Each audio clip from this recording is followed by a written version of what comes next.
وصحبه ومن سار على نهجه إلى يوم الدين وسلم تسليما كثيرا. أما بعد، اللهم إنا نسألك علما نافعا ورزقا طيبا وعملا متقبلا. اللهم علمنا ما ينفعنا وانفعنا بما علمتنا وزدنا علما. معزز سامعین اور سامعات، سورۃ الکہف کی تفسیر کا ہم سابقہ درس میں آیت نمبر 91 تک لی تھی. اگرچہ تلاوت اس سے زیادہ تھی لیکن یہاں تک ہم تفسیر کر سکے تھے. تو اس کے بعد کی آج انشاءاللہ تفسیر ہم لیتے ہیں کہ جو کہ آیت نمبر 92 یعنی 92 سے شروع ہو رہی ہے.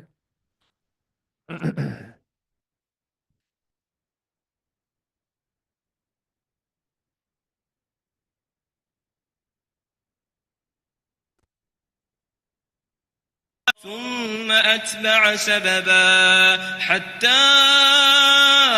إذا بلغ بين السدين وجد من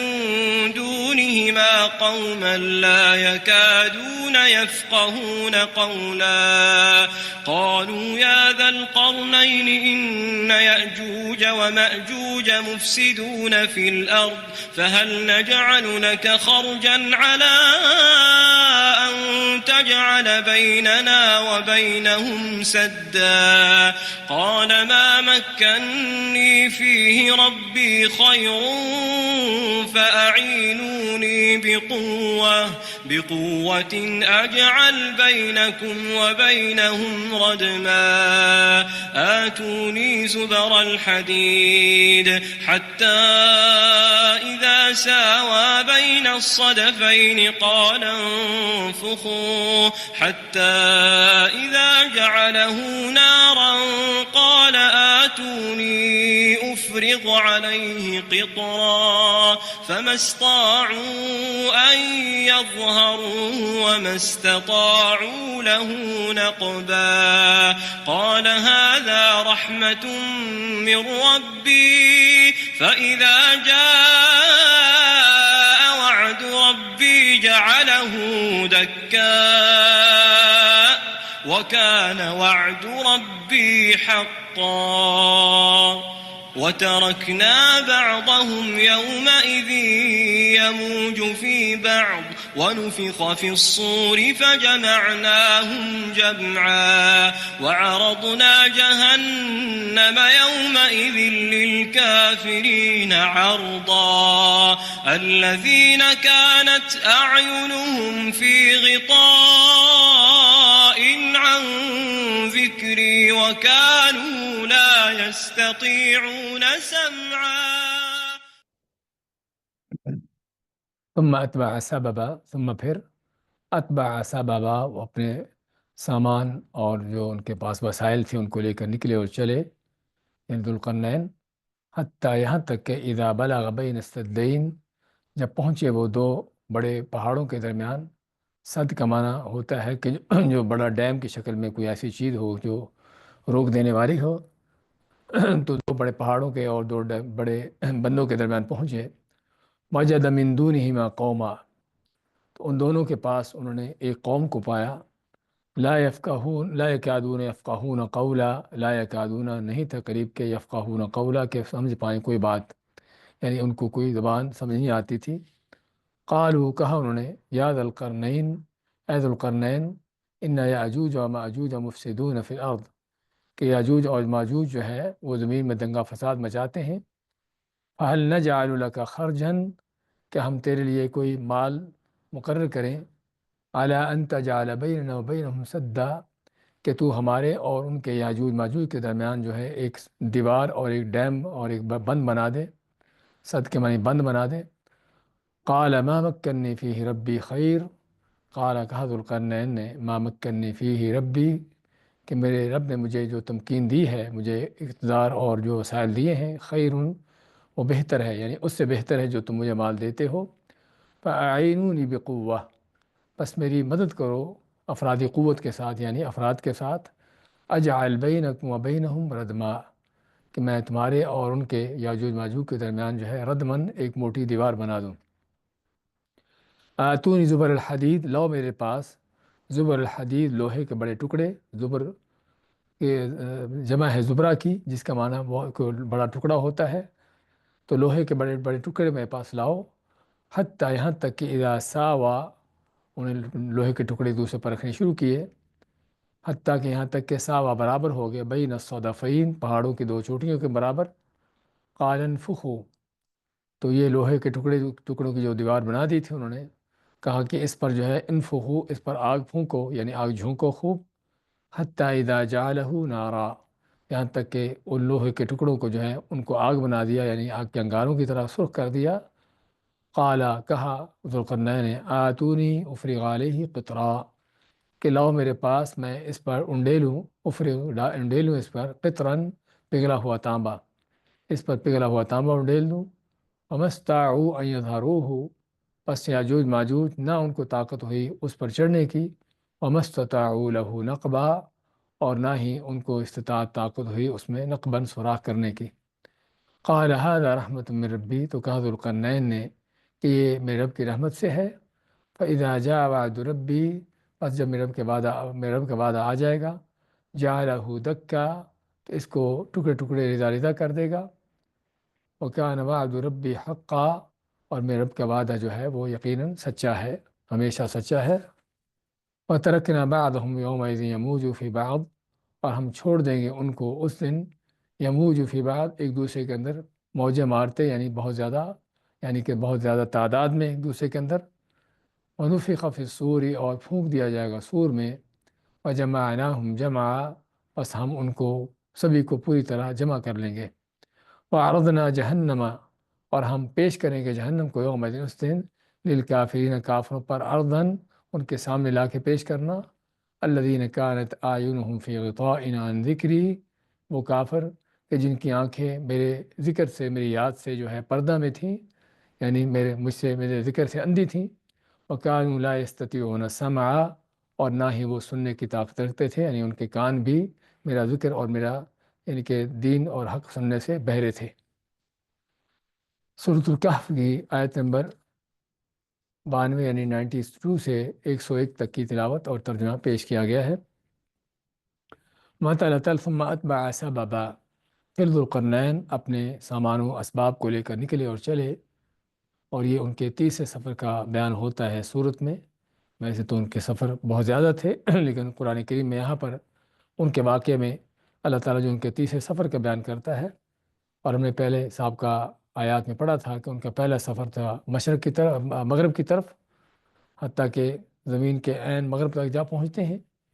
اور پھر ان کا دوسرا سفر مشرق کی طرف تھا، جس میں زمین کے عین مشرق تک جا پہنچتے ہیں، فتوحات کرتے ہوئے، اللہ کے دین کو غالب کرتے ہوئے، توحید کا پیغام پہنچاتے سناتے ہوئے، اور لوگوں کو اللہ کے دین کی دعوت دیتے ہوئے، جو دعوت قبول کر لیتا اس کے لیے یعنی کہ ان کی طرف سے یعنی کہ نیکی احسان کا معاملہ ہوتا، اور جو دعوت قبول نہ کرتا، اپنے کفر پر مصر رہتا، اس کو سزا دیتے، قتل کرتے، یا جو بھی ان کو طرح طرح کی سزائیں دیتے کہ جو کہ اس طرح کے مجرموں کی سزا ہونی چاہیے۔ تو اب ان کا تیسرا سفر جو ہے فرماتا اللہ تعالیٰ ثم اتبع سببا، پھر وہ اپنے ساز و سامان، اپنے سامان و وسائل کو لے کر نکلے اور چلے، حتی اذا بلغ بین السدین، یہاں تک کہ پہنچے وہ دو، صد کا لفظی معنی ہوتا ہے کوئی ایسی اونچی رکاوٹ جس سے پانی وغیرہ کو روکا جائے یا چیزوں کو روکا جائے، جس کو ہم ڈیم کا نام بھی دیتے ہیں،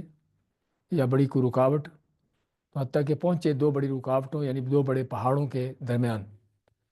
تو معلوم یہ اس سے ہوتا ہے کہ یہ بہت اونچے بڑے پہاڑ تھے کہ جو واقعی ہی جو ہے وہ یعنی کہ ان کے آس پاس کے جو دائیں بائیں کے جو علاقے کے لوگ تھے یا جو چیزیں تھیں، وہ ایک دوسرے ان کو روکتے تھے، یعنی گزرنے سے یا ان کو دوسری طرف جانے سے، جو کہ سد کا یا ڈیم کا یا کسی طرح کی رکاوٹ کا کام ہوتا ہے۔ لیکن یہ جگہ کون سی ہے، اس حوالے سے قرآن و حدیث میں کوئی مزید تفصیلات نہیں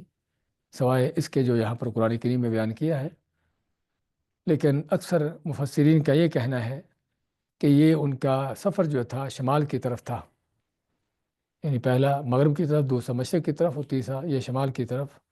یہ سفر تھا۔ اور یہ شمال کی طرف بھی سفر جو ہے کہتے ہیں کہ جو تقریباً روس کا، چائنا کا یہ علاقہ، تاتاریوں کے علاقے، ان علاقوں کی طرف جو ہے ان کا یہ سفر تھا، لیکن حقیقت میں ہمارے پاس کوئی اس کی دلیل نہیں ہے، اور نہ ہی ہمارے پاس کوئی اس طرح کے کوئی قرائن ہیں ایسے کہ جس سے ہم واقعی سمجھ سکیں کہ تحدید کے طور پر اور فکس طور پر یہ کس علاقے کا سفر تھا۔ ویسے ظاہر معلوم یہ ہوتا ہے کہ شمال کے علاقوں کی طرف تھا، لیکن شمال کے علاقوں میں کن ملکوں کی طرف تھا اور کن جگہوں کی طرف تھا ہمارے پاس اس کی کوئی واضح ٹھوس اور دلیلیں نہیں ہیں۔ تو لیکن صدین کا لفظ جو ہے جسے ہم نے ذکر کیا ہے کہ دو اونچے پہاڑ کہ جو واقعی ہی رکاوٹ بنے ہوئے تھے، یعنی کہ گزرنے کے لیے، لوگوں کے ادھر ادھر جانے کے لیے۔ تو فرمایا وجد من دونہما قوما، تو ان دونوں پہاڑوں، بڑے پہاڑوں کے درمیان یا ان کے قریب جو ہے، ان کے قریب ایک قوم کو انہوں نے پایا، وہاں کے رہنے والی قوم جو تھی۔ اس قوم کا حال اللہ تعالیٰ بیان فرماتا ہے لا یکادون یفقہون قولا، کہ وہ قوم ایسی تھی کہ قریب تھا کہ وہ کوئی بات نہ سمجھ پائیں،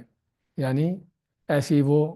یعنی کہ جاہل قسم کی قوم تھی کہ جن کو کس طرح کی زبان، دنیا کی زبانیں نہ آتی تھیں۔ تو وہاں پر اس قوم کو پایا انہوں نے۔ قالوا یا ذا القرنین، اب یہ قوم جو پہاڑوں کے پاس رہنے والی تھی، تو انہوں نے جب دیکھا ذوالقرنین کو کہ اللہ نے ان کو کیا وسائل، کیا حکومت اور کیا ان کو بڑے بڑے یعنی کہ ذرائع دیے ہیں، ان کو کیا قوت طاقت دی ہے اللہ نے،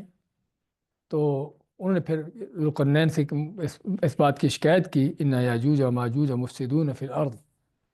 کہ یاجوج ماجوج جو ہیں وہ ادھر آتے ہیں، ہماری طرف نکلتے ہیں پہاڑوں کے پیچھے سے اور زمین پر دنگے فساد مچاتے ہیں۔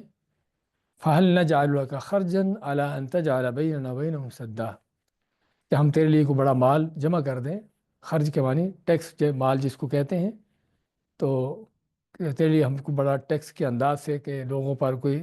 ٹیکس لگائیں، ان سے مال جمع کریں تاکہ ایک بڑا مال تیرے لیے جمع کر دیں۔ اور خرجن کے اندر تنوین کا آنا اس بات کی دلیل ہے کہ وہ بہت بڑے مال کی آفر کر رہے تھے، تو تیرے لیے کوئی بڑا مال جمع کریں، اس مال کے ساتھ کیا کرو، ان تجعل بیننا وبینہم سدا، تاکہ تو ہمارے اور ان یاجوج ماجوج کے درمیان جو ہے ایک سد، یعنی بڑی رکاوٹ اور بڑا کوئی اس طرح کا یعنی کہ دیوار بنا دو کہ جو ان کے اور ہمارے درمیان جو رکاوٹ بن جائے، اور جو ہماری طرف نکل کر وہ دنگے فساد مچاتے ہیں تاکہ وہ ایسے کام نہ کر سکیں اور ہم ان کے شر سے محفوظ ہو جائیں۔ اور اس میں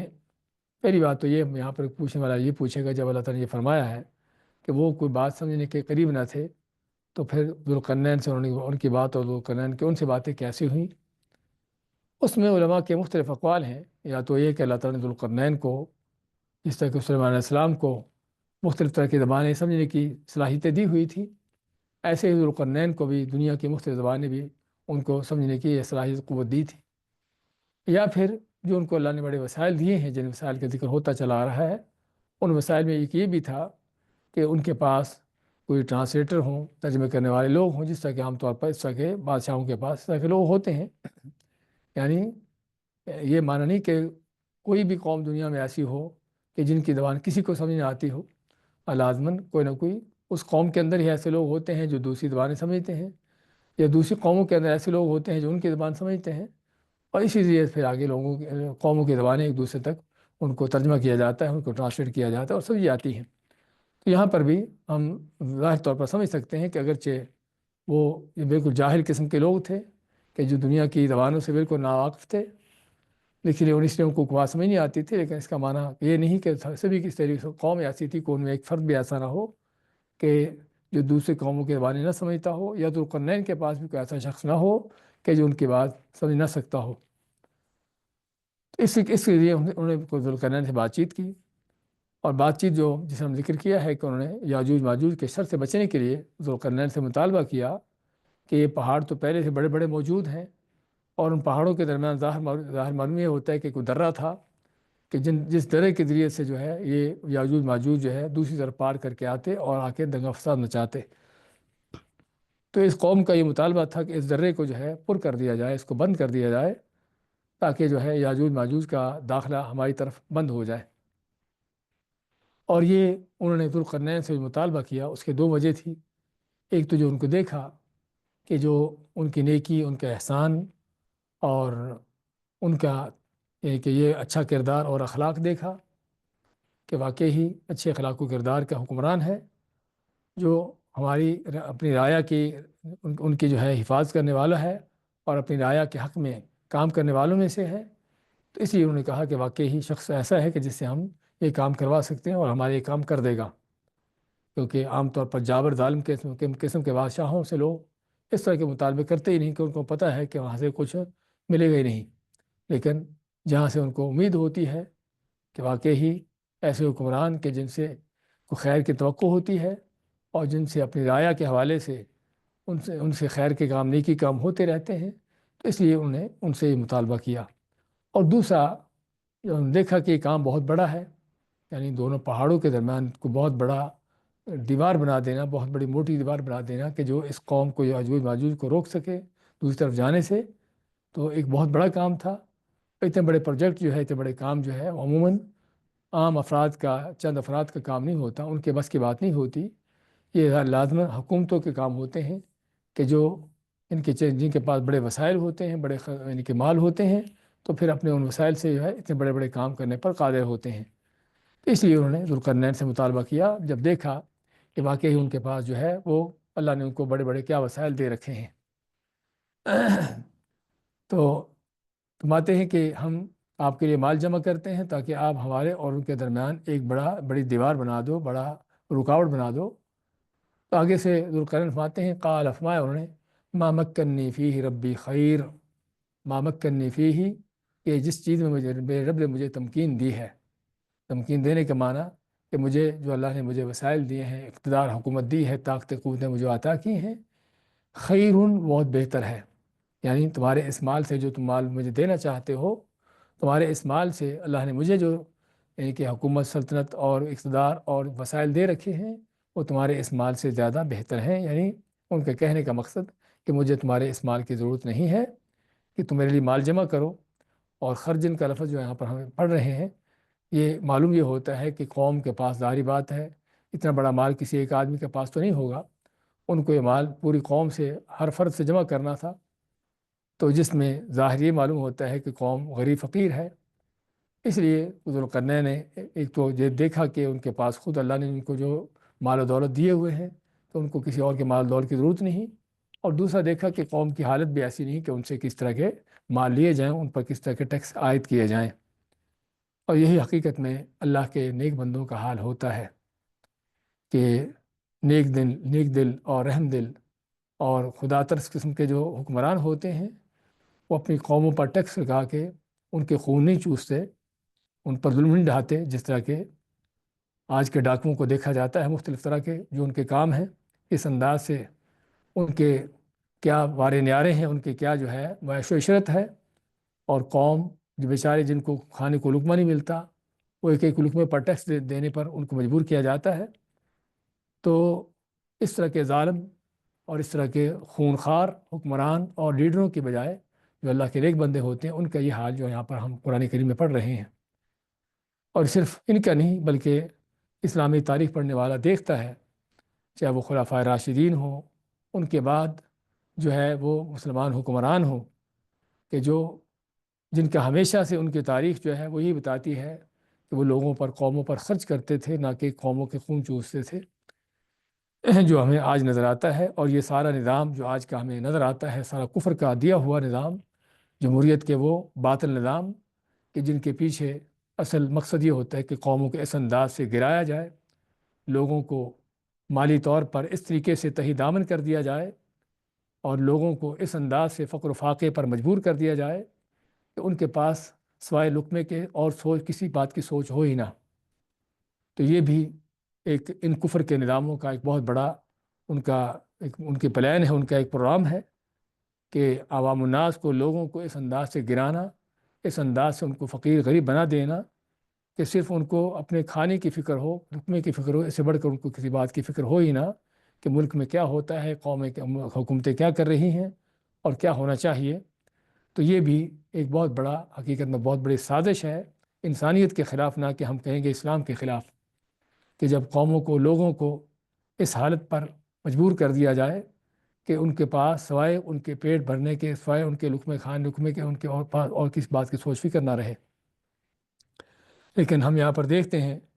کہ ایک نیک دل حکمران جو ہے اس کا اپنی رعایا کے ساتھ کیا احسانات اور نیکیاں ہوتی ہیں۔ تو یہاں پر وہی ہمیں انداز نظر آتا ہے۔ اللہ کے بندے اس طرح کے موجود ہوتے ہیں ہر زمانے میں۔ مایا کہ ما مکنی فی ربی خیر، میرے رب نے مجھے جو اقتدار، حکومتیں اور جو مجھے وسائل دیے ہیں وہ اس سے بہت بہتر ہے جو تم مجھے دینا چاہتے ہو، مال۔ فاعینونی بقوہ، اور مجھے جس چیز کی ضرورت ہے وہ افرادی قوت کی ضرورت ہے، کیونکہ کوئی بھی بڑا کام کرنے کے لیے دو بڑی چیزیں چاہیے۔ ایک مال چاہیے کہ جس سے اس کام کو کرنے کے لیے وسائل مہیا کیے جا سکیں، اور دوسرا اس کام کو کرنے کے لیے افرادی قوت چاہیے، افراد چاہیے، لوگ چاہیے کہ جو وہ کام کر سکیں۔ خصوصاً سابقہ زمانوں میں اگرچہ افرادی قوت کی اہمیت آج بھی بہت ہے، لیکن سابقہ زمانوں میں جب مشینی دور نہیں تھا، ظاہری بات ہے کہ سارے کام افراد اور لوگوں کے ساتھ ہوتے تھے۔ اس لیے ذوالقرنین کے ساتھ تو ان کے وہی لوگ تھے جو ان کی فوج تھی، اس لیے انہوں نے کہا کہ تم مجھے افرادی قوت دو، اپنے پاس سے اپنی طرف سے لوگ دو کہ جو یہ کام میرے ساتھ کریں۔ تو آئین بقوت، مجھے افرادی قوت سے میری مدد کرو۔ اجعل بینکم و بینہم ردما، کہ میں تمہارے اور ان کے درمیان جو ہے ردم یعنی ایک موٹی دیوار بنا دوں۔ ردم کا معنی وہی ہے جو صد کا معنی ہے۔ صد کے جو لفظ ہم پڑھ رہے ہیں، ایک رکاوٹ، بڑی کو رکاوٹ، بڑی مضبوط چیز کہ جو دوسری طرف چیزوں کو روکنے والی ہو، تو اسی میں ردم میں آتا ہے۔ اور ردم عام طور پر یہ بھی کہتے ہیں کہ جہاں پر مٹی کا بڑی کوئی ڈھیری بنا دی جائے یا پتھر اس طرح کی چیزوں کو جمع کر کے کوئی بڑا ایک ٹیلا سا بنا دیا جائے کہ جس سے پانی وغیرہ اس طرح کی چیزوں کو روکا جا سکے۔ ہم دیکھتے ہیں یہاں پر جس طرح کے ذوالقرنین کا کہنا ہے ما مکنی فیہ ربی خیر، اسی طرح کا جواب جو ہے وہ سلیمان علیہ السلام کا تھا کہ جب ان کو ملکہ سبا کی طرف سے ان کو تحفے تحائف پیش کیے گئے، ان کو یعنی کہ اپنے زیر کرنے کے لیے، ان کو اپنے سے متاثر کرنے کے لیے، تو انہوں نے وہاں پر بھی یہ فرمایا فما آتانی اللہ خیر مما آتاکم، کہ جو تم کو ملا ہے اللہ نے مجھ سے اس سے بڑھ کر اور بہتر دیا ہے۔ تو چنانچہ ذوالقرنین اب قوم سے کس چیز کا مطالبہ کرتے، فرماتے ہیں آتونی زبر الحدید، لاؤ میرے لیے زبر، زبر اپنے زبرہ کی جمع ہے جس کا معنی کہ کوئی لوہے کے بڑا تختہ، لوہے کے بڑے ٹکڑا، تو میرے پاس لوہے کے بڑے بڑے ٹکڑے لاؤ۔ تو لوہے کے ٹکڑے سے کیا کیا انہوں نے، ان دونوں پہاڑوں کے درمیان جو درہ تھا اس کو فل کیا، اس کو پر کیا لوہے کے ٹکڑوں سے، حتیٰ اذا ساوى بین الصدفین، یعنی لوہے کے ٹکڑوں کو ایک دوسرے کے اوپر جماتے گئے حتیٰ کہ وہ پہاڑوں کی چوٹیوں تک جا پہنچے، دونوں چوٹیوں کے برابر ہو گئے، حتیٰ یہاں تک کہ ساوا برابر جا پہنچے، بین الصدفین، کہ دونوں چوٹیوں، پہاڑوں کی دونوں چوٹیوں کے برابر پہنچ گئے۔ قال انفخوا، اب یہ تو لوہے کے ٹکڑوں کی انہوں نے دیوار بنا دی، یعنی بجائے کہ کسی پتھروں کی دیوار بناتے، اینٹوں کی دیوار بناتے، اس کے بجائے لوہے کے ٹکڑوں کی دیوار بنائی کہ تاکہ ایسی مضبوط دیوار ہو کہ جس کو کوئی توڑ نہ سکے، جس میں کوئی سوراخ نہ کر سکے۔ تو یہ ان کا مقصد تھا لوہے کے ٹکڑوں کا۔ لیکن لوہے کے ٹکڑوں کی دیوار بنانے پر انہوں نے اکتفا نہ کیا، بلکہ اس پر مزید کیا کرتے ہیں، فرماتے قال انفخوا، تو کہا قوم کو کہ اب اس پر خوب آگ دھونکو، آگ جو ہے جلا کر خوب اس کے اوپر آگ پھونکو، یعنی حتیٰ کہ اس آگ سے کیا ہو، حتیٰ اذا جعلہ نارا، یہاں تک کہ اتنی آگ اس پر پھونکی گئی کہ وہ لوہے کے ٹکڑے جو ہے آگ بن گئے، یعنی آگ کے انگاروں کی طرح سرخ ہو گئے۔ جس طرح کہ لوہے کو اگر آگ میں ڈالا جاتا تو سرخ ہو جاتا ہے، ایسے ہی وہ آگ کے انگاروں کی طرح سرخ ہو گئے لوہے کے ٹکڑے۔ اس کے بعد کہتے ہیں ذوالقرنین قال آتونی افرغ علیہ قطرا، آتونی، اب لاؤ میرے پاس، افرغ علیہ، میں ڈالوں اس کے اوپر، اونڈیلوں اس کے اوپر، قطرن، پگھلا ہوا تانبا، یعنی لوہے کے ٹکڑوں کی دیوار کھڑی کر دی اور پہاڑ کی چوٹیوں تک برابر کر دی، اتنا بڑا درہ جو ہے لوہے کے ٹکڑوں سے انہوں نے اس کو فل کیا۔ اب اس پر مزید جو ہے اس دیوار کو مزید مضبوط کرنے کے لیے فرماتے ہیں کہ انہوں نے خوب آگ دھونکی اس کے ٹکڑوں کے اوپر حتیٰ کہ سرخ ہو گئے، اور جب سرخ ہو گئے تو اس پر پگھلا ہوا تانبا ڈالتے ہیں، جو تانبا ان کے اپنے دراڑوں کے اندر بھی گھس جاتا ہے، اور اس کے اوپر بھی، دیوار کے اوپر، لوہے کے ٹکڑوں کے اوپر بھی پورا جو ہے وہ ایک طرح کا کور بن جاتا ہے۔ تو جس سے کیا ہوتا ہے، وہ لوہے کے ٹکڑے مزید ایک دوسرے کے ساتھ مضبوطی کے ساتھ چپک جاتے ہیں، اور اوپر سے بھی ان کے کوئی رکھنا اور ایسی سوراخ باقی نہیں رہتا کہ جس سے اس دیوار کے اندر کسی کو موقع ملے کوئی سوراخ کرنے کا، کوئی رکھنا پیدا کرنے کا۔ تو یہ تھا ان کا انداز، جس طرح کہ آج بھی ہم سیمنٹ کی دیواریں بناتے ہیں، دیوار کو اینٹوں کے بناتے ہوئے بھی سیمنٹ سے جوڑتے ہیں ان کو، اینٹوں کو، اور پھر اوپر سے مزید پلستر کیا جاتا ہے۔ تو آپ سمجھ سکتے ہیں کہ اسی طرح سے انہوں نے کیا کام کیا، لیکن یہاں پر اینٹوں کے بجائے انہوں نے لوہے کے ٹکڑوں سے ہی کام لیا تاکہ دیوار مضبوط سے مضبوط ہو جائے۔ فمستا و یظہرو وسطا له نقبہ، اس مات اللہ تعالیٰ کہ یہ دیوار اتنی مضبوط بنی کہ نہ تو یاجوج ماجوج فمستاؤ ان یظہرو، کہ نہ تو ان کو طاقت ہوئی اس پر چڑھنے کی، یظہرو کے معنی اس پر چڑھ سکیں، اتنی اونچی دیوار تھی۔ فمستطاعوا له نقبہ، اور نہ ہی ان کو طاقت ہوئی اس میں کسی طرح کا نقب سوراخ کرنے کی۔ نقب لگانا یہ ہمارے یہاں معروف ہے کہ چور نے نقب لگایا، کیا مطلب کہ گھر کے پیچھے سے، گھر کے کسی سائڈ سے اس نے دیوار میں سوراخ کر کے اندر گھسنے کی کوشش کی، اندر گھسا، تو چور کا نقب لگانا۔ تو اسی سے نقب کا لفظ یہ بھی کہ انہوں نے کوئی اس میں سوراخ بھی نہ کر سکے، یعنی دیوار اتنی اونچی تھی، اور اونچی ہونے کے ساتھ ساتھ جس طرح ہم اس دیوار کی کیفیت دیکھ رہے ہیں، پڑھ رہے ہیں کہ لوہے کے ٹکڑوں کے اوپر بھی انہوں نے تانبے کا یہ پورا یعنی کہ اوپر چڑھا دیا کور، تو جس سے وہ دیوار ایسی ہوگی، اونچی ہونے کے ساتھ ساتھ یہ بھی تھی کہ اس پر چڑھنا بھی ممکن نہ رہا، کہ اس انداز سے ملائم تھی اور برابر تھی کہ جس پر کسی پاؤں کا رکھنا اور اس کے اوپر چڑھنا بھی ممکن نہ رہا۔ تو ایک تو اس کا اونچا ہونا، اس کا ملائم ہونا، اس وجہ سے اس پر چڑھ نہ سکے اس کے بلندی کی وجہ سے، ومستطاعوا له نقبہ، اور اس کے مضبوط ہونے کی وجہ سے، چونکہ لوہے کے ٹکڑے تھے اور پھر اوپر سے تانبا ڈالا گیا تھا، جس تانبے نے مزید ان کو آپس میں جوڑ دیا لوہے کے ٹکڑوں کو، اور اوپر بھی تانبے کی تہ چڑھ گئی، تو اب اس میں کسی طرح کا سوراخ بھی کرنے کی ان کی طاقت نہ رہی، تو نہ سوراخ کر سکے اور نہ جو ہے اس کے اوپر چڑھ سکے۔ تو یہ تھی اس دیوار کی مضبوطی جو ذوالقرنین نے یہ دیوار بنائی۔ اب اس دیوار کے بارے میں لوگوں کے مختلف طرح کے روایتیں کہتے ہیں، ذکر کرتے ہیں کہ وہ کتنی اونچی دیوار تھی، کتنے فٹ تھی، کتنے میٹر تھی، اور اس پر کتنا تانبا لگا، کتنا تو لوہا لگا، اور یہ ساری چیزیں اس کی نہ کوئی ہمارے پاس تفصیلات حدیث قرآن و حدیث میں، اور نہ ہی ہمیں ان تفصیلات کے جانے کی، اس میں جانے کی ضرورت ہے۔ لیکن یہاں پہ ایک بات ضرور ہے کہ ذوالقرنین کو اللہ تعالیٰ نے کیا قوتیں اور وسائل دیے تھے کہ اس دور میں جب کہ مشینیں نہیں تھیں اور افرادی قوت سے، لوگوں سے ہی کام لیے جاتے تھے، کیسے ان کے لیے ممکن ہوا کہ اتنے بڑے بڑے لوہے کے ٹکڑوں کو اس قدر بلندی تک پہنچانا، یعنی ان کو جوڑتے جوڑتے ایک دوسرے کو اوپر رکھتے رکھتے حتیٰ کہ پہاڑوں کی چوٹیوں تک جا پہنچے۔ ایک تو یہ کام، لوہے کے بڑے بڑے ٹکڑوں کو، بھاری ٹکڑوں کو اتنی بلندی تک پہنچانے کا کام، اور پھر اتنی اونچی اور بڑی دیوار کو اس قدر دہکایا گیا کہ لوہے کی طرح اپنے انگاری کی طرح سرخ ہو جاتی ہے۔ اس کو یہ دہکانے کا انداز کیا ہوگا، کس طریقے سے، کتنی بڑی آگ ہوگی جس سے اس کو دہکایا گیا ہوگا۔ اور پھر مزید اس سے بھی مشکل ترین کام جو نظر آتا ہے یہاں پر، اس گرم ترین جو انگاروں کی طرح سرخ دیوار تھی، اس دیوار کے قریب اس کے اوپر تانبے کو کس طرح سے ڈالا گیا، جبکہ اس کو کوئی ایسی مشینیں نہ تھیں کہ جن مشینوں کے ذریعے آج آدمی دور سے ہی کوئی ایسی چیزیں کر سکتا ہے۔ تو یہ حقیقت میں اس طرح کی ساری باتیں جو ہیں، اس بات کی دلیل ہیں کہ واقعی اللہ تعالیٰ ذوالقرنین کو کن عظیم وسائل سے نوازا ہوا تھا کہ ہزاروں سال پہلے بھی جب کہ کوئی مشین نام کی چیز نہ تھی، اس وقت بھی انہوں نے اتنے بڑے بڑے اور کام کر دکھائے اور کروا دیے۔ تو جسے پتہ چلتا ہے کہ اللہ تعالیٰ جو فرماتا ہے کہ اللہ نے ان کو بڑے مال و اسباب دیے تھے، بڑے سامان و اسباب جو مہیا کیے تھے، ان کا یہاں سے اندازہ ہوتا ہے کہ وہ کتنے سامان و اسباب تھے۔ اور پھر جس طرح ہم پہلے بھی ذکر کر چکے ہیں کہ اللہ تعالیٰ کسی بندے سے جب خیر کا کام چاہتا ہے تو اس کو صرف وہ وسائل و اسباب نہیں دیتا، بلکہ ان وسائل و اسباب کا صحیح استعمال کرنے کی بھی توفیق دیتا ہے، اس کے بھی اس کو تعلیم دیتا ہے، جس طرح کہ ہم ذوالقرنین کے حوالے سے ہم دیکھ رہے ہیں۔ اور یہ بھی کہ ذوالقرنین کس طرح سے یعنی کہ لوگوں کے ساتھ مل کر یہ کام کروا رہے ہیں، جس میں نیک دل اور اللہ کے یعنی کہ نیک حکمرانوں کا ان کا مزید اندازہ ہوتا ہے کہ اپنی رعایا کے معاملات میں کس طرح شریک ہوتے ہیں۔ اور یہی وہ سنت نبوی ہے کہ جو ہمیں آپ صلی اللہ علیہ وسلم کی سیرت سے نظر آتی ہے کہ آپ بھی کتنے ہی موقعوں پر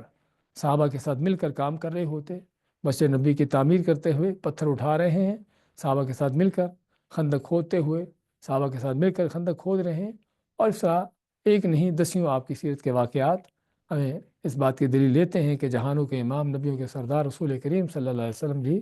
کس قدر آپ کا تواضع تھا، کس قدر لوگوں کے اپنے صحابہ اپنے ساتھیوں کے لیے آپ کی ہمدردی، آپ کا خیر کا رحمت کا جذبہ تھا کہ ان کے ساتھ مل کر جو ہے ان کاموں میں شریک ہوتے، اور بلکہ کبھی کسی مشکل میں لوگ پیش آتی تو آپ سب سے بڑھ کر جو ہے آپ اس مشکل کے برداشت کرنے والے ہوتے۔ بھوک ہوتی، اگر لوگوں نے ایک ایک پتھر باندھا ہوتا تو آپ اپنے پیٹ پر 2 پتھر باندھے ہوتے۔ تو جسے پتہ چلتا ہے کہ آپ کس طرح جو ہے خود جو ہے لوگوں کے ساتھ ان معاملات میں شریک ہوتے، اور یہی حقیقت میں وہ بات ہے، وہ چیز ہے کہ جو کسی بھی لیڈر کو اپنی رائے اپنے ماتحت لوگوں کے ساتھ ان کو ملانے والی ہوتی ہے، ان کے دلوں کو ایک کرنے والی ہوتی ہے، اور یہی اصل کسی قوم کی قوت طاقت کا اصل جو ہے وہ راز ہے۔ ان کے برخلاف کہ جہاں پر بڑے بڑے محلات کے اور پیلسوں کے اندر بڑی بڑی سکورٹیوں کے اندر خود بیٹھے ہوتے ہیں، اور عوام الناس بیچارے وہ ان کو قریب تک پھٹکنے کی، ان لوگوں کے قریب تک آنے کی بھی اجازت نہیں ہوتی، اور پھر اس کا نتیجہ بھی دیکھا جاتا ہے کہ نتیجہ بھی کیا ہوتا ہے کہ جب اس طرح کے لوگوں پر کوئی آفت مصیبت آتی ہے تو ان کے کوئی پوچھنے والا بھی نہیں ہوتا کہ کس طرح کی موت مرتے ہیں۔ تو خیر، بات کر رہے ہیں کہ ہمیں اس واقعے سے ایک صحیح نیک دل حکمران جو ہیں ان کی بصیرتوں کا اندازہ ہوتا ہے کہ وہ کیسے ہوتے ہیں، ان کا کیا کردار ہوتا ہے اپنی قوموں کے ساتھ، اپنی رعایا کے ساتھ۔ فرماتے ہیں قال ھذا رحمۃ من ربی، فرماتے ہیں ذوالقرنین کہ یہ جو میں نے کیا ہے اپنے رب کی رحمت سے کیا ہے۔ یہ ایک اور بہت بڑی ان کی تواضع کی، ان کی حقیقت بیانی کی دلیل کہ جو اللہ کے نیک بندوں کا حال ہوتا ہے کہ بڑے بڑے کارنامے اللہ تعالیٰ ان کے ہاتھوں سے کرواتا ہے، لیکن پھر بھی وہ کسی بھی چیز کو اپنی طرف منسوب نہیں کرتے کہ میرا یہ کام ہے، میں نے اپنی قوت بازو سے کیا ہے، میری ذہانتوں کا نتیجہ ہے، بلکہ اللہ کی نعمتوں کو اسی کی طرف منسوب کرتے ہیں کہ جو حقیقی نعمتیں دینے والا ہے اور جو حقیقی منعم ہے۔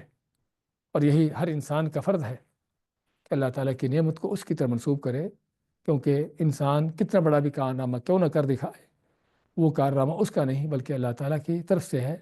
اللہ کی دی ہوئی توفیق سے ہے، اللہ تعالیٰ کی دی ہوئی طاقتوں سے ہے، اللہ تعالیٰ کے دیے ہوئے وسائل سے ہے، اللہ تعالیٰ کے دیے ہوئے مواقع سے ہے۔ ایک چیز نہیں، کتنی ہی چیزیں ہیں اس کے پیچھے جو اللہ تعالیٰ کی طرف سے کار فرما ہوتی ہیں، اور بندے کو ان کا اندازہ بھی نہیں ہوتا کہ اللہ تعالیٰ کی کیا کیا مدد ہے اس کے ساتھ، کیا کیا اللہ تعالیٰ کی طرف سے اس کے لیے انتظامات ہیں۔ لیکن دنیا دار اور مادہ پرست اور مغرور متکبر، ان بیچاروں کو اپنی سوا کچھ اور نظر آتا ہی نہیں، اس لیے جب بھی کوئی اس طرح کی بات ہوتی ہے ہمیشہ ہم نے کیا اور ہم نے کر دکھایا، قارون کی طرح انما اوتیت علی علم عندی، کہ یہ تو میں اپنی قوت و طاقتوں سے کمایا ہے، تو اللہ نے پھر اس کو دکھا دیا تو اپنی قوت و طاقتوں سے جو تم نے کمایا ہے وہ کیا ہے، اس کی کیا حقیقت ہے۔ تو اس میں انسان کو اللہ تعالیٰ کی نعمتوں کو اسی کی طرح منسوب کرنے کا بہت بڑا سبق ملتا ہے۔ مات ھذا رحمۃ من ربی، ذوالقرنین فرماتے ہیں کہ جو کچھ کیا گیا ہے سارا میرے رب کی رحمت سے ہے، اس کی توفیق سے ہے، اس کی دیے ہوئے وسائل سے ہے۔ فَإِذَا جَاءَ وَعْدُ رَبِّي جَعَلَهُ دَكَّا، اب اتنی مضبوط دیوار بنا دی کہ جس میں نہ کوئی سوراخ کرنے کا موقع تھا اور نہ کوئی اس کے اوپر چڑھ سکتا تھا، لیکن ساتھ ان کو اللہ تعالیٰ کے وعدوں پر بھی پورا یقین ہے کہ دنیا کی یہ مضبوطیاں کتنی بھی انتہا کو کیوں نہ پہنچ جائیں، کتنی بھی مضبوط چیزیں کیوں نہ انسان بنا لے، لیکن اللہ کا ایک وعدہ ہے قیامت کا کہ جس دن یہ ساری چیزیں ریزہ ریزہ ہو جائیں گی، برابر کر دی جائیں گی، اور ان کو میڈیا میڈ کر دیا جائے گا۔ تو اس ماتے ہیں فَإِذَا جَاءَ وَعْدُ رَبِّي، جب میرے رب کا وعدہ آ جائے گا، جَعَلَهُ دَكَّا، تو میرے رب جو ہے اس کو برابر کر دے گا، اس کو جو ہے ٹکڑے ٹکڑے کر دے گا، ریزہ ریزہ کر دے گا۔ وَكَانَ وَعْدُ رَبِّي حَقًّا، اور میرے رب کا وعدہ حقیقت یقیناً سچا ہے، یعنی واقع ہو کے رہنے والا ہے۔ اور رب کے وعدے سے مراد کیا ہے؟ کیا وہ یاجوج ماجوج کا نکلنا ہے اور دنیا میں پھیلنا ہے، تباہی مچانا ہے جس کا ذکر آتا ہے، جس کا ابھی بیان کریں گے، یا اس سے مراد قیامت ہے؟ دونوں ہی چیزیں مراد ہو سکتی ہیں، لیکن یہاں پر چونکہ یاجوج ماجوج ہی کا ذکر چل رہا ہے، اس لیے ہم یہی کہیں گے کہ سب سے پہلے یہاں پر یاجوج ماجوج کا نکلنا ہے۔ یاجوج ماجوج کے حوالے سے صحیح حدیث، صحیح مسلم کی حدیث میں ہے کہ، بلکہ صحیح بخاری مسلم کی حدیث ہے کہ عیسیٰ علیہ السلام جب دنیا میں آ چکے ہوں گے اور اللہ کے شریعت کو، اللہ کے حکم کو نافذ کر رہے ہوں گے، بندوں کو اللہ تعالیٰ کے دین میں داخل کر رہے ہوں گے، تو اسی دوران ان پر اللہ تعالیٰ کی طرف سے وحی آئے گی کہ میں نے جو ہے یعنی کہ ایسی قوم پیدا کر دی ہے، ایسی قوم کو نکالا ہے کہ جن کے ساتھ لڑنے کی کسی کی طاقت نہیں ہے، تو عیسیٰ علیہ السلام کو اللہ تعالیٰ حکم دیں گے کہ اپنے ساتھیوں کو لے کر کوہ طور کی طرف نکل جائیں تاکہ اس یاجوج ماجوج کے شر سے ان کو بچا سکیں۔ تو چنانچہ یہ یاجوج ماجوج نکلیں گے، اور نکلیں گے پوری روئے زمین پر دنگا فساد مچائیں گے، اور اس انداز سے جہاں جہاں سے گزریں گے وہاں پر کوئی چیز جو ہے وہ باقی نہ رہے گی، ہر چیز کو تباہ کرتے جائیں گے، کھاتے پیتے چلے جائیں گے، حتیٰ کہ یہ بھی ہے کہ وہ بحیرہ طبیہ نام کے ایک جھیل کے پاس سے گزریں گے، چھوٹے سمندر کے پاس سے گزریں گے، تو پہلے لوگ جو ہے اس کا پانی پی جائیں گے، اور بعد میں آنے والے کہیں گے کہ یہاں پر کبھی اس میں پانی ہوتا تھا۔ اس سے اندازہ ہوتا ہے کہ وہ قوم کس قدر یعنی تباہی مچانے والی، اور کس قدر جو ہے وہ جو ہے اس کے اندر یعنی کہ یہ مادہ اللہ نے رکھا ہوگا چیزوں کو کھا پی جانے کا، ہڑپ کر جانے کا، کر جانے کا، اور تباہی مچانے کا۔ تو اس کے بارے میں بھی فرماتے ہیں کہ پھر عیسیٰ علیہ السلام اپنے ساتھیوں کو لے کر کوہ طور کی طرف نکل جائیں گے، اور یہ لوگ نکلیں گے اور خوب زمین میں دنگا فساد مچائیں گے، اور پھر اس وقت عیسیٰ علیہ السلام کے جو ساتھی ہوں گے ان کے لیے اللہ تعالیٰ اس قدر خیر و برکت کرے گا، یعنی اس قدر ان کے پہلی تو ان کے لیے اس قدر وسائل تنگ ہوں گے کہ ایک بیل کا سر ان کے نزدیک 100 دینار کا یعنی اتنا مہنگا ہو جائے گا، یعنی وسائل تنگ ہوں گے۔ لیکن کچھ وقت کے بعد ہی اللہ تعالیٰ اس قوم کو جو ہے عیسیٰ علیہ السلام اور ان کے ساتھ ایمان والوں کی دعاؤں سے جو ہے یاجوج ماجوج کو ہلاک کرے گا۔ ان کی گردن میں کوئی ایسی بیماری پیدا ہوگی کہ ایک ہی وقت میں پوری قوم ہلاک ہو جائے گی۔ لیکن ان کے ہلاک ہونے کے بعد ایک نیا جو مسئلہ پیدا ہوگا کہ پوری روئے زمین ان کی بدبو سے جو ہے بھر جائے گی، تو اللہ تعالیٰ پھر زمین کو پاک کرنے کے لیے بارش برسائے گا۔ پہلے تو ایسے پرندے بھیجے گا جو پرندے ان کو اٹھا کر کہیں جا کر دور پھینکیں گے، اور پھر ایسی اللہ تعالیٰ بارش برسائے گا کہ جس بارش سے پوری زمین کو دھویا جائے گا، اور پھر اس کے بعد زمین اپنی خیر و برکات جو ہے نکالے گی، اگائے گی، جس کے بارے میں فرماتے ہیں آپ صلی اللہ علیہ وسلم ایک انار جو ہے پوری ایک جماعت کو کھانے کے لیے کافی ہوگا، اور انار کا چھلکا جو ہے اس کا سایہ حاصل کرنے کے لیے بھی پوری جماعت کے لیے اس کا چھلکا کافی ہوگا، اور دودھ دینے والے جانوروں کی برکت اس طرح ہوگی، ایک اونٹی جو ہے پوری بڑی جماعت کے لیے کافی ہوگی ان کو دودھ پلانے کے لیے، اور اسی طرح گائے کا دودھ بھی پورے قبیلے کے لیے کافی ہوگا، اور ایک بکری کا دودھ جو ہے وہ پورے خاندان کے لیے کافی ہوگا۔ یعنی حالانکہ بکری کا دودھ عام طور پر آدھا کلو 1 کلو کے قریب ہوتا ہے، لیکن اس زمانے میں اللہ تعالیٰ کی طرف سے اس قدر خیر و برکات ہوں گی کہ جس کا اس حدیث سے اندازہ ہوتا ہے۔ اور اس کے بعد پھر اللہ تعالیٰ قیامت جب برپا کرنا چاہے گا تو ان نیک لوگوں کو اٹھا لے گا۔ اٹھانے کا معنی کہ ایک ہوا بھیجے گا جس ہوا سے ان کے بغلوں کے نیچے وہ داخل ہوگی، اور یہ سبھی کے سبھی اللہ کے حکم سے فوت ہو جائیں گے نیک لوگ، اور قیامت صرف ان لوگوں پر آئے گی کہ جو دنیا کے بدترین لوگ ہوں گے، ان پر قیامت پھر قائم ہوگی۔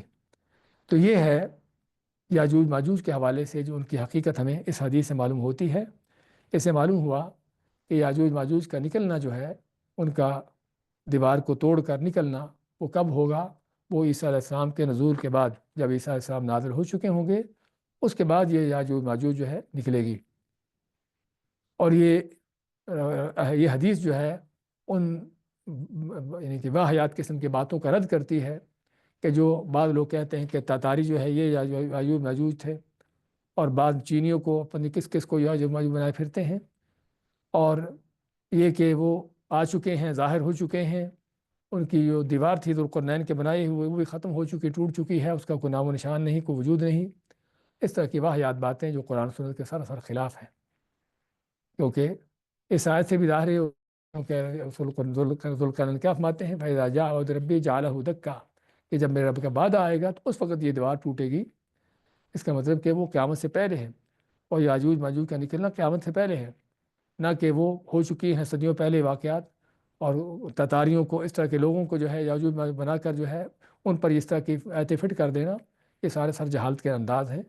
کہ جو قرآن سنت کو نہ سمجھنے کا نتیجہ ہے۔ اور بعض اوقات یہ چیزیں اہل کتاب کے جو من گھڑت قصے کہانیاں ہیں وہاں سے لی جاتی ہیں، اور اس لیے ہم دیکھتے ہیں بعض مفسر، بعض وہ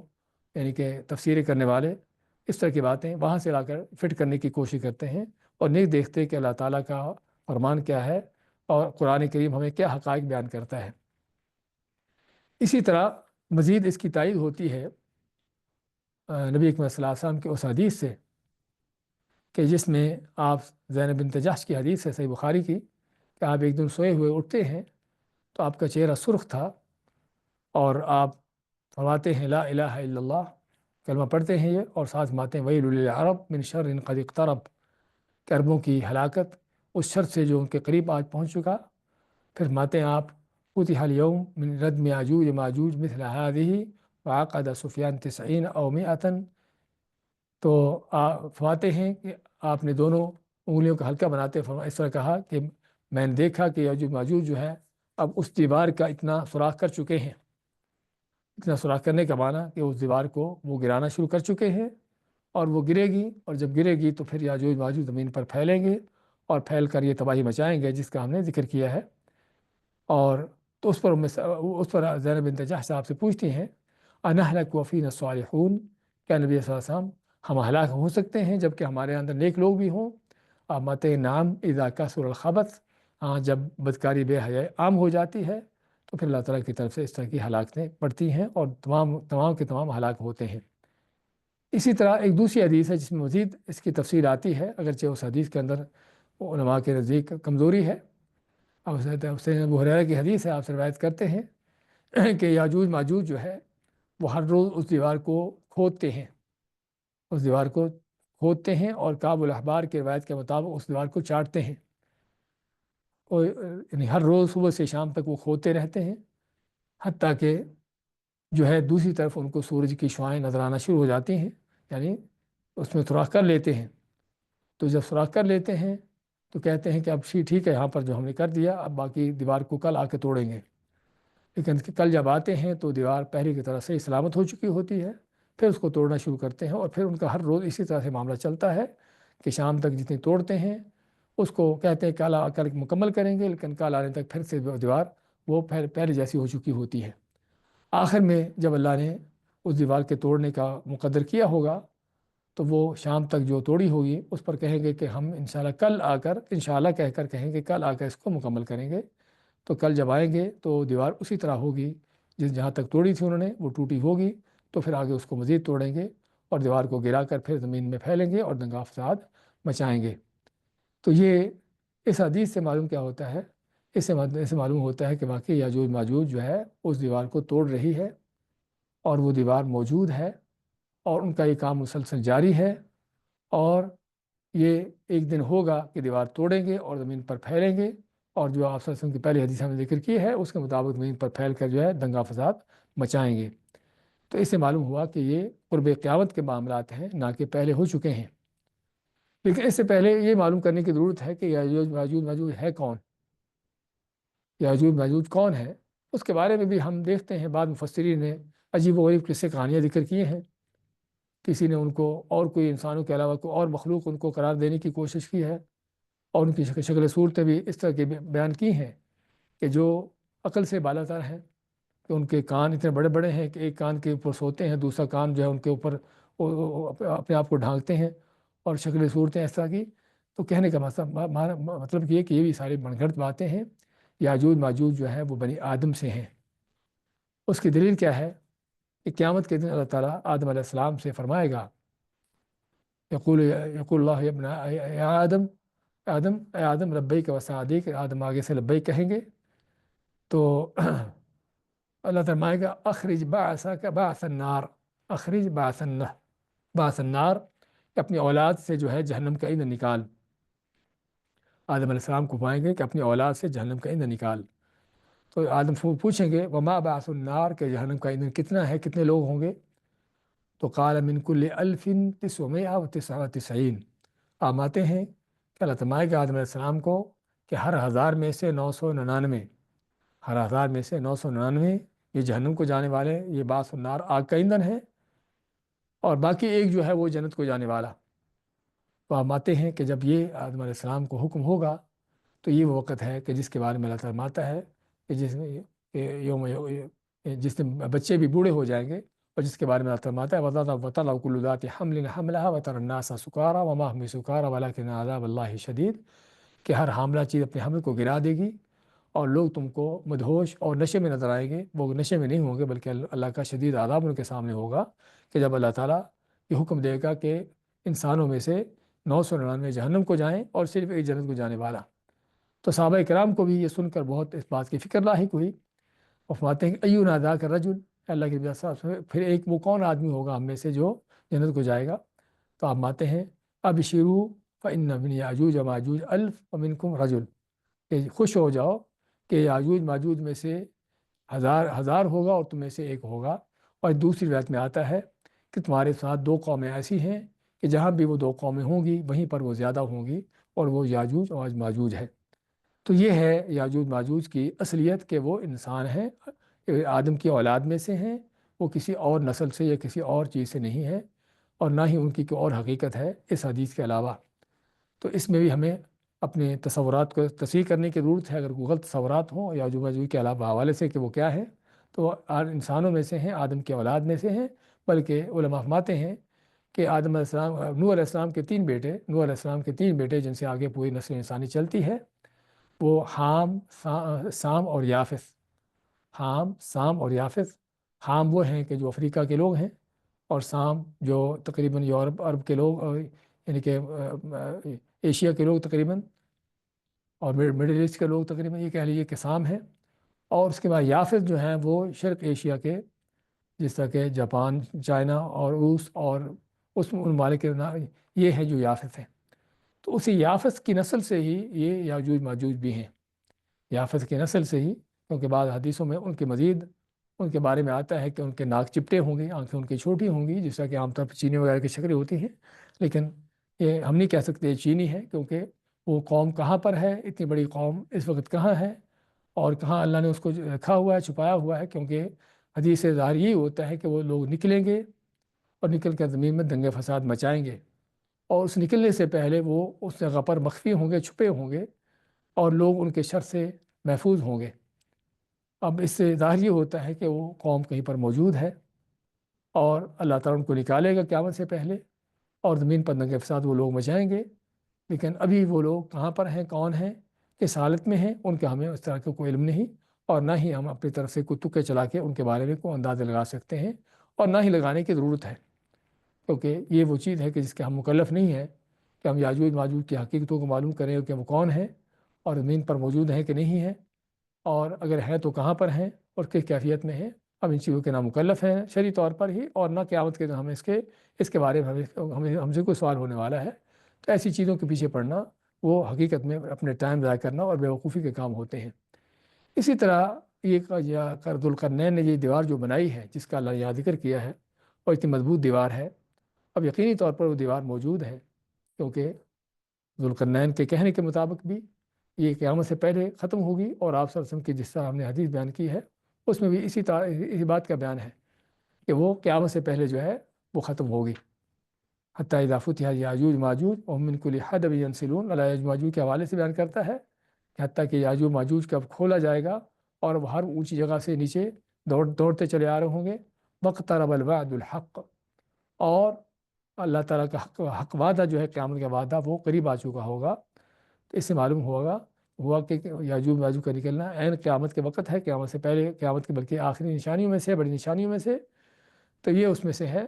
تو ذوالقرنین کی دیوار بھی اس وقت تک قائم رہے گی جب تک یہ یاجوج ماجوج کا نکلنا نہیں ہوتا۔ لیکن یہ دیوار کون سی ہے، اس کے بارے میں بھی لوگوں کے مختلف تکے ہیں چلائے ہوئے۔ کوئی دیوار چین کو بنائے بیٹھا ہے، اور کوئی داغستان کے پاس وہاں پر کوئی دربند نام کا کوئی وہاں پر جگہ ہے کہ جہاں پر پہاڑوں کے درمیان کو اس طرح کی دیوار دیکھی گئی ہے، پائی گئی ہے، اور کوئی اور اس طرح کے مختلف دیواروں کو اس طرح کے نام دیتے ہیں۔ لیکن ہم کہتے ہیں کہ وہ دیوار حقیقت میں موجود ہے جو ذوالقرنین نے بنائی ہے، لیکن وہ کون سی ہے، اور یہ بھی ہمیں اس بات کا بھی یقین ہونا چاہیے کہ اس دیوار کے پیچھے جو ہے یہ یاجوج ماجوج کی قوم موجود ہے، کہ جن کو اللہ نے پوری زمین پر پھیلنے سے روکا ہوا ہے۔ لیکن اگر ہم دربند اور یہ چیزیں، یہ داغستان وغیرہ کے علاقوں کی باتیں کر رہے ہیں، یا دیوار چین کی باتیں جو لوگ کرتے ہیں، یہ وہ جگہ ہے کہ جو لوگوں کے سامنے کھلی ہیں، لوگ وہاں پر جاتے ہیں، آتے ہیں، ان کے پیچھے والی دنیا میں پھیلے ہوئے ہیں۔ کوئی ایسی چیز نہیں کہ جو وہاں پر چھپی ہو اور جو اس دیوار نے ان کو روکا ہوا ہو۔ اور اس طرح کی قرآن سنت کے جو دلائل ہیں، اس طرح کی قرآن سنت کے جو حقائق بیان ہوتے ہیں، اس کے بارے میں ایک مسلمان کا موقف کیا ہونا چاہیے۔ ہم یہاں پر اس دیوار کے حوالے سے بھی پڑھ رہے ہیں، اور یاجوج ماجوج کے حوالے سے بھی تفصیلات دیکھ رہے پڑھ رہے ہیں، اور اسی دجال کے حوالے سے بھی کہ دجال بھی موجود ہے اور نکلے گا قیامت سے پہلے، لیکن وہ کہاں پر ہے اور کس جگہ سے چھپا ہوا ہے۔ تو ہمیں اس طرح کے حقائق کے حوالے سے ہمارا جو ایمان و یقین ہونا چاہیے کہ ہمیں ان چیزوں پر ایمان ہو، یقین ہو کہ واقعی حقیقت ہے اور حق ہے، اور جس طرح اللہ اس کے رسول علیہ السلام بیان فرمایا ہے ایسے ہی ہے اور ایسے ہوگا۔ لیکن اگر ہمارے سامنے آج وہ نہیں ہیں چیزیں، جبکہ کہنے والے کہتے ہیں کہ زمین کا چپا چپا جو ہے ابھی سیٹلائٹ کے سامنے ہے، کوئی ایسی چیز نہیں زمین پر جو چھپی ہو، وہ پہاڑ ہو یا وادی ہو، جنگل ہو یا کوئی صحرا ہو، کوئی زمین کا ایسا خطہ نہیں کہ جو لوگوں کے سامنے نہ ہو، تو پھر اتنی بڑی قوم کہاں پر چھپی چھپی بیٹھی ہے؟ اتنی بڑی دیوار جو بنی ہے، وہ دیوار آخر کس کو پتہ نہیں چلا، کیوں پتہ نہیں چلتا؟ ہم کہتے ہیں کہ یہ وہ چیزیں ہیں کہ جو اللہ تعالیٰ نے لوگوں سے مخفی رکھی ہیں، اور جب اللہ تعالیٰ ان کو ظاہر کرنا چاہے گا ظاہر کرے گا۔ اور اس لیے ایک مسلمان کا ایمان اور عقیدہ یہی ہونا چاہیے کہ اللہ اس کے رسول صلی اللہ علیہ وسلم کی طرف سے جس طرح کی چیز بیان ہوئی ہے اس پر اس کا یقین و ایمان ہو۔ اب یہاں پر اپنی عقل کو چلا کر حدیثوں کا انکار کرنا، بلکہ بعض اوقات آیات قرآنی کو ٹھکرانا، یہ حقیقت میں کسی کافر بے ایمان کا، کسی زندیق کا کام ہوتا ہے، کسی مسلمان کا کام نہیں کہ اس طرح کے انداز اختیار کرے۔ مسلمان آمنا و صدقنا سمعنا و اطعنا، اس کا انداز یہ ہوتا ہے کہ ہم نے جو سنا اس میں اطاعت کی اور تصدیق کی، اس کا انداز یہ ہوتا ہے۔ ہاں اگر کوئی چیز عقل میں نہیں آتی، اپنی عقل کی کمزوری کو، اپنی عقل کو کمزور کہو، اپنی عقل کو جو ہے وہ نامکمل کہو کہ وہ اس میں اس طرح کی چیزیں نہیں سما سکتی جو اللہ تعالیٰ نے حقائق بیان کیے ہیں، لیکن اللہ اس کے رسول صلی اللہ علیہ وسلم کی طرف سے بیان کردہ حقائق میں کوئی شک نہیں ہونا چاہیے۔ تو یہ ہے یاجوج ماجوج کے حوالے سے، اور اسی طرح جو دیوار بنائی ذوالقرنین نے ان کو اس کے حوالے سے جو اس کی حقیقت ہے۔ تو اور اس میں ہمیں تاریخ میں مثالیں ملتی بھی ہیں کہ اللہ تعالیٰ بعض اوقات کسی قوم کو ایک لمبا عرصہ تک زمین کے کسی خطے میں اس کو گم کیے رکھا، نہ ان کو وہاں سے نکلنے کا راستہ ملا اور نہ دوسرے لوگوں کو ان کی خبر ہو سکی، جس طرح کہ سورہ مائدہ میں اللہ تعالیٰ بنی اسرائیل کے حوالے سے بیان کرتا ہے کہ جب بنی اسرائیل نے موسیٰ علیہ السلام کے ساتھ مل کر جہاد کرنے سے انکار کیا تو اللہ تعالیٰ نے ان کو کیا سزا دی کہ 40 سال تک ان کو صحرا میں گھمائے رکھا، صحرا سینہ کے اندر ہی، چند میلوں کے فاصلہ جو ہے اسی کے اندر وہ 40 سال تک گھومتے رہے، نہ ان کو وہاں سے باہر نکلنے کا راستہ مل سکا، اور نہ باہر کی دنیا کو پتہ چلا کہ کتنی بڑی قوم جو ہے وہ اس صحرا کے اندر گھوم گھوم کر مر رہی کھپ رہی ہے۔ تو اس لیے یہ وہ چیزیں، یہ وہ حقائق ہیں کہ جو ہمارے سامنے تاریخی طور پر بھی ہے، جس سے مزید تو اس بات کا یقین ہو جانا چاہیے کہ اللہ تعالیٰ جو چیز کرتا ہے وہ اپنی حکمت سے کرتا ہے، اور اللہ تعالیٰ اگر کسی چیز کو چھپایا مخفی کیا ہوتا ہے تو اللہ تعالیٰ ہر چیز پر قادر ہے۔ بڑی سی بڑی قومیں جس طرح کہ یاجوج ماجوج کے حوالے سے ہم اندازہ لگا سکتے ہیں کہ اگر 1000 میں سے 999 ان میں سے جانے والے ہیں تو پھر کتنی بڑی قوم ہے، تو اللہ تعالیٰ ان کو کس انداز سے اور کہاں پر چھپایا ہوا ہے۔ تو یہ وہ حقائق ہے جس کا ہمیں علم ہونا چاہیے۔ اچھا، بعض اوقات ہمیں یہاں پر تاریخی واقعات بھی دیے جاتے ہیں کہ ایک واسق باللہ نامی حکمران تھا عباسی خلافت میں، کہ جس کو اس طرح کا خواب آیا کہ اس نے دیکھا کہ ہمارے اور یعنی کہ یاجوج ماجوج کے درمیان جو دیوار جو ہے وہ ٹوٹ گئی ہے۔ تو اس نے اس وقت کے بعد علماء کو بلایا اور پوچھا، پھر ان کو بھیجا، اور 2 سال تک ان کا سفر رہا، ان علاقوں کی وہ مختلف جگہوں پر گھومتے پھرتے رہے، اور پھر آ کے انہوں نے خبر دی کہ اس طرح کی انہوں نے دیوار دیکھی ہے۔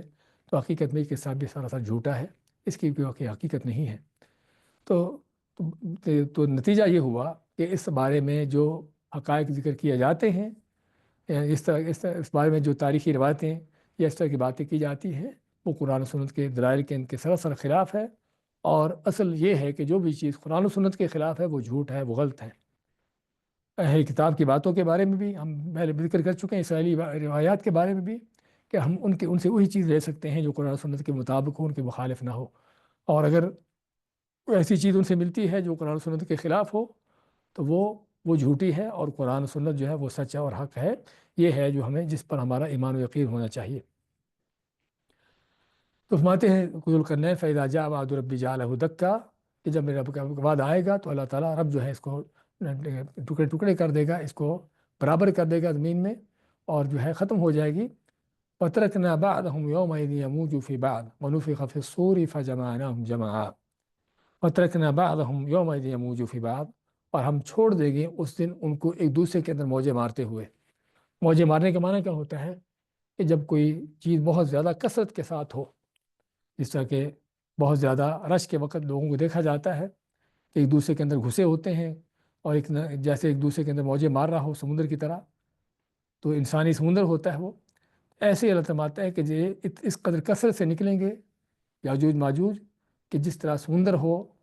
انسانوں کا جو ایک دوسرے کے اندر موجے مار رہا ہے۔ تو ایک تو معنی اس کا یہ بھی ہے کہ چونکہ واقعہ صاحب کا یاجوج ماجوج کا ذکر ہو رہا ہے، وہ ترکنا بعضہم یوم بعضہم سے مراد یہ ضمیر جو ہے اسی یاجوج ماجوج کی طرف لوٹتی ہے کہ ہم ان کو جب نکالیں گے، چھوڑیں گے زمین پر،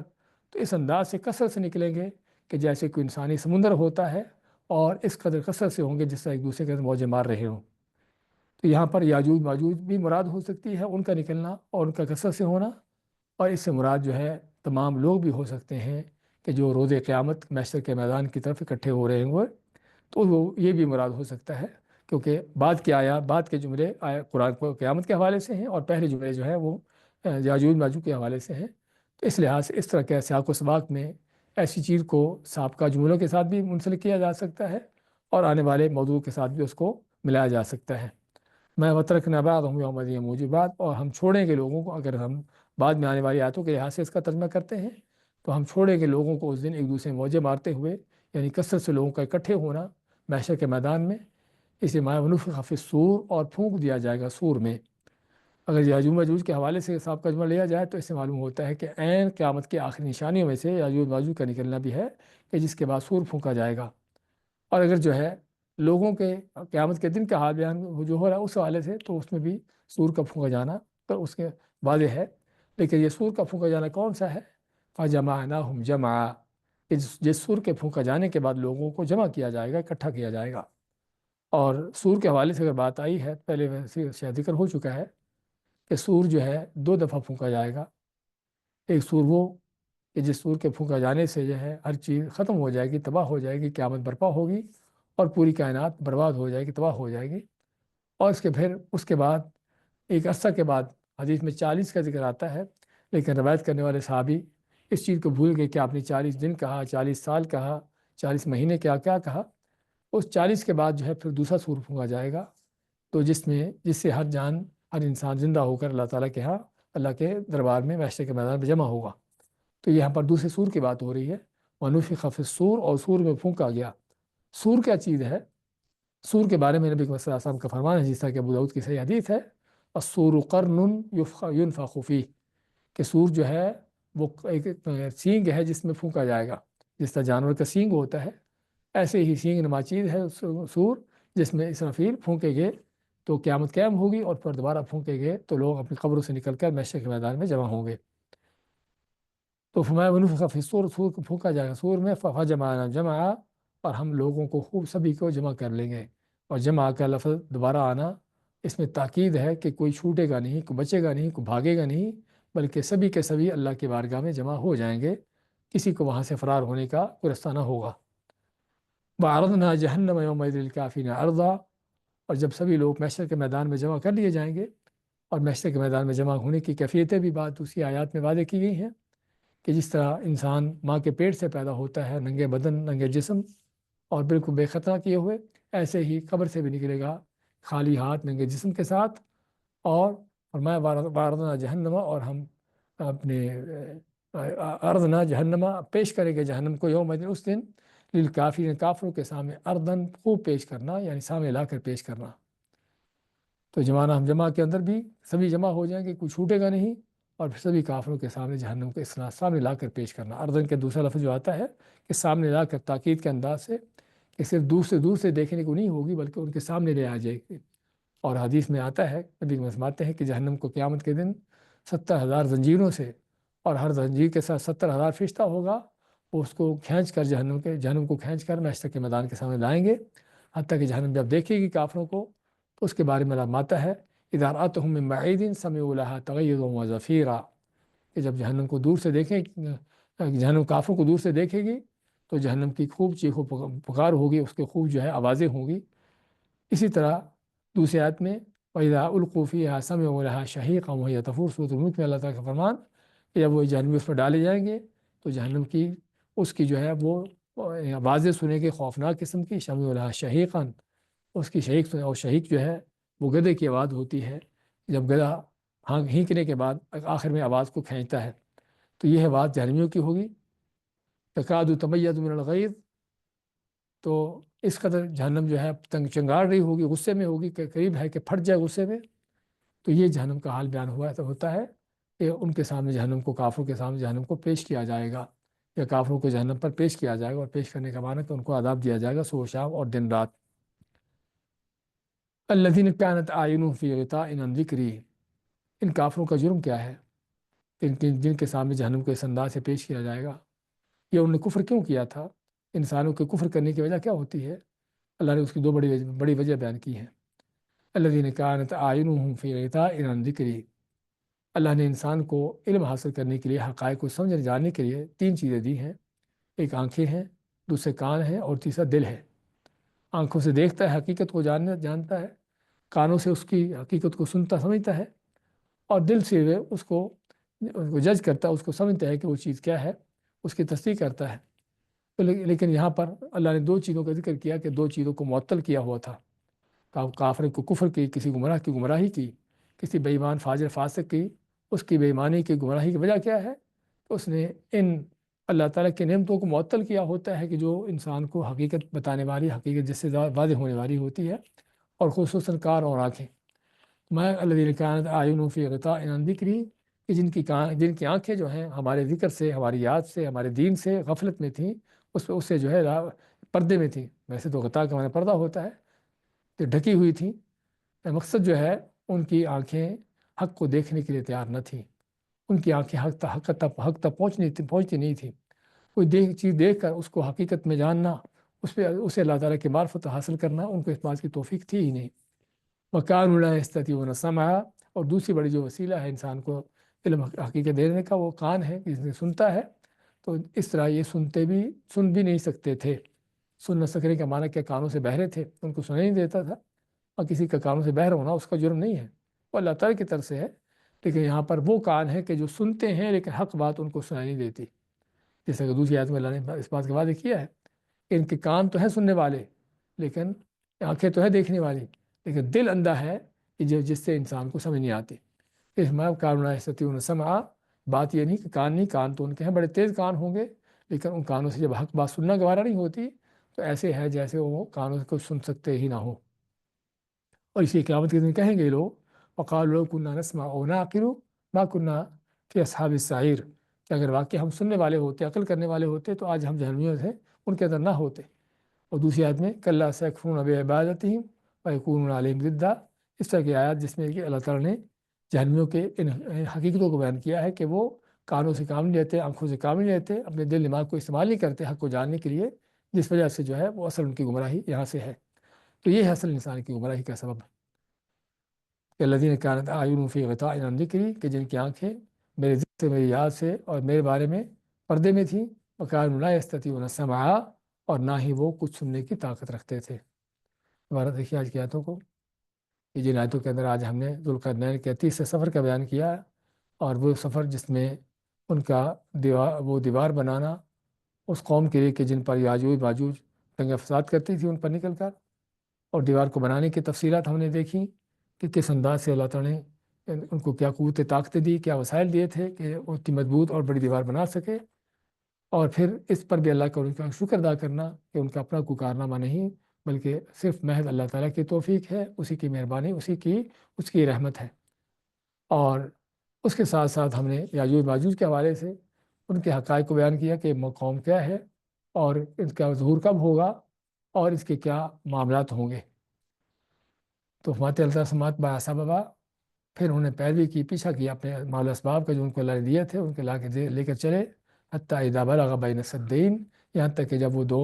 بڑے پہاڑوں کے درمیان پہنچے، وجد من دونہما قوما، تو پایا وہاں پر انہیں ایک قوم کو، لا یکادون یفقہون قولا، جو قریب تھا کہ کوئی بات نہ سمجھ پائیں۔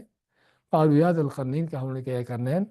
یا ذا القرنین، ان یاجوج و ماجوج، بے شک یاجوج ماجوج جو ہے مفسدون فی الارض، زمین میں دنگے فساد مچاتے ہیں۔ فہل نجعل لک خرجا،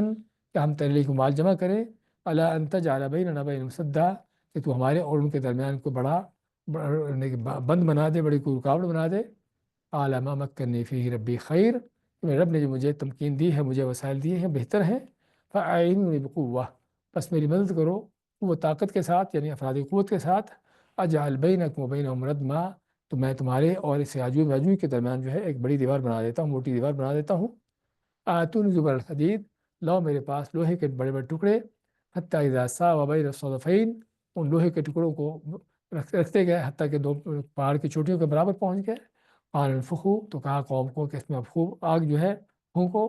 حتیٰ اذا جعلہ نارا، یہاں تک کہ وہ ٹکڑے جو ہے سرخ ہو جاتے ہیں۔ قال آتونی افرغ علیہ قطرہ، تو کہتے ہیں ذوالقرنین کہ لاؤ میرے پاس میں اس پر انڈے لوں، قطرن پگھلا ہوا تانبا۔ فما استطاعوا ان یظہروا، تو پس نہ طاقت ہوئی اپنے اس کی یاجوج ماجوج کے وہ اس پر چڑھ سکیں۔ وما استطاعوا لہ نقبا، اور نہ ہی اس پہ کوئی سوراخ کرنے کی ان کی طاقت ہوئی۔ قال هذا رحمت من ربی، تو فرماتے ہیں ذوالقرنین کہ یہ میرے رب کی رحمت سے ہے۔ فإذا جاء وعد ربی جعلہ دکا، اور جب میرے رب کے وعدہ آ جائے گا تو اس کو ٹکڑے ٹکڑے کر دے گا۔ وکان وعد ربی حقا، اور میرے رب کا وعدہ حقیقت میں سچا ہے۔ وترکنا بعضهم یومئذ یموج فی بعض، اور ہم چھوڑ دیں گے اس دن ان کو ایک دوسرے کے موجے مارتے ہوئے۔ ونفخ فی الصور، اور پھونک دیا جائے گا سور میں۔ وجمعناہم جمعا، پس ہم سبھی کو خوب اکٹھا کر لیں گے۔ وعرضنا جہنم، اور ہم پیش کریں گے جہنم کو یومئذ اس دن، للکافرین عرضا، کافروں کے سامنے لا کر پیش کرنا۔ الذین کانت اعینہم فی غطاء عن ذکری، کہ جن کی آنکھیں میرے ذکر کے بارے میں پردے میں تھیں، میری یاد سے غافل تھیں۔ وکانوا لا یستطیعون سمعا، اور نہیں ان کے پاس کوئی استطاعت طاقت تھی سننے کی بھی۔ بارک اللہ فیک۔